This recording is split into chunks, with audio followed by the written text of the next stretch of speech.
Okay, I'm gonna start recording again.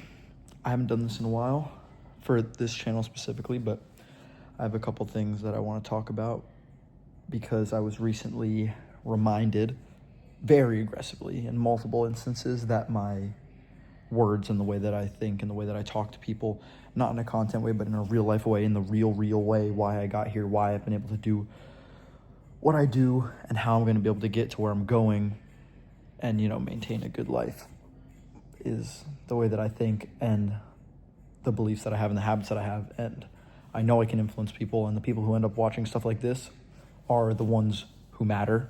And it's what gives all of this meaning. Like I said, I was never inspired by people giving motivational speeches or telling you what to do. I was motivated by fucking Jake Paul, Logan Paul, just people who just did shit. They were just doing their own thing. And I was like, holy fuck, I want to do that. They didn't tell me to do it. They just did it. But now for the last couple, few months / year and a half, I've been doing it. But behind the scenes, a lot of people haven't seen as much of my face, but I promise you I've been doing it. But yeah, basically I was having a conversation with somebody about branding and about main character and about why, all my cars say main character, and I have main character tattooed because they had a very similar thing.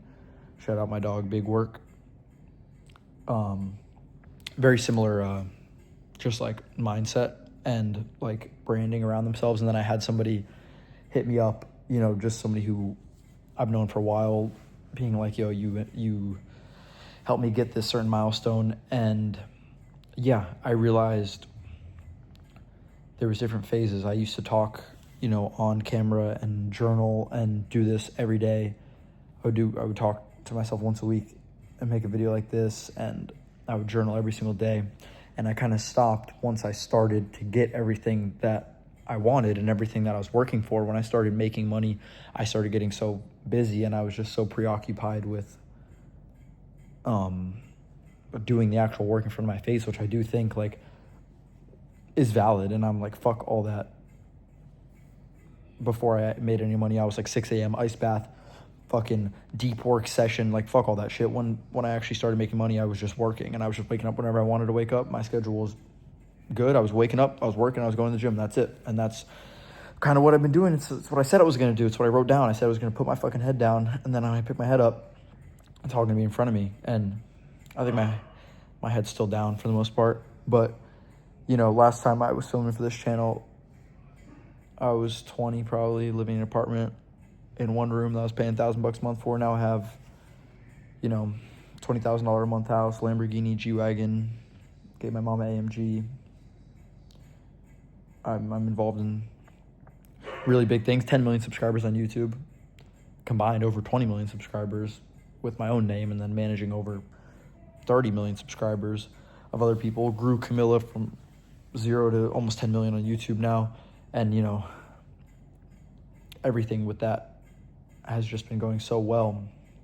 But I think I stepped away from this because every time I tried to come back, there was always a wrong intention behind it. I was I know my words have value. I know it can help other people, so I got to make content about it. But it was always if I'm going to make content, I got to make money off the content. I have to sell a course with this type of content. I have to speak my mind, and I have to I have to sell people something. And I think when it came to selling people something, and then when it came to making content about business and about my real life and about real shit, can I zoom this out? No.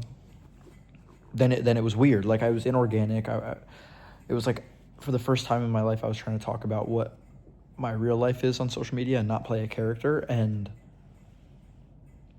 it was almost the most unnatural of it all. It was I was trying to play myself, and I overthought it. And so now I'm just focusing on what works, right? I always said I would be really rich before I was really famous, just to touch on that, because my one video I made on here was I'm going to be the biggest thing on the internet. I'm part of the biggest thing on the internet. Maybe not my face, but that's in due time.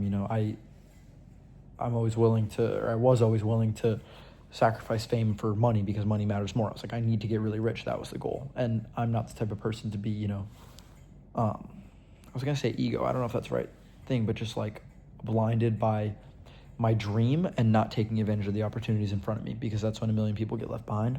And I wasn't going to be that motherfucker. So I took advantage of what I was good at, and I got pretty fucking rich, to be honest. kind of homeless right now, though. We're in this Airbnb, and that's my life right now. But to buy a house, maybe rent another house, rent an apartment. It's all over the place. It's busy. In a great relationship, though. I have a lot of good people around me. Oh, one other thing. I was an only child, and I've always never been lonely. Like, I'm always just used to being alone by myself. Like my natural form of life is just by myself. Like, I go to the gym alone. I never think to be like, yo, let me get somebody to go out to the gym with. Like, let me just like always be around somebody. Like, I'm just like at the crib chilling by myself, working, sipping Johnny Walker in the war room. Why? Because I study, bro. But all right, that was too much, bro. I've been on too much Instagram Reels, low key. But what I was gonna say is now I've been around so many people. My girlfriend is such a big family, and we live in a house now with multiple people that when everyone's gone, I do crave some sort of conversation or some sort of like companionship or somebody to be around. And I guess I was never really a trait that I had naturally because I was only a child and I was always alone. So now I'm like, damn, bro, I changed low key. But I don't think it's a bad thing because it forces me to go talk to new people, like go out and see new things rather than being complacent, because I don't really want to be complacent in any category of life. And I think maybe I am in terms of like socializing, not like fucking partying or anything, but just like there's a lot more I could get done if I put myself out there more to people that matter, like people that I already work with and people that I'm already around. I almost am closed off from just because that's my natural way. But we're trying to get out of the comfort zone. Okay, that wasn't English. I'm trying to get out my comfort zone, go that way. And hopefully I could talk about it more. So when I get famous as fuck and there's like documentaries about me and documentaries about what we've done and, you know, down the line, these videos are out there. So yeah.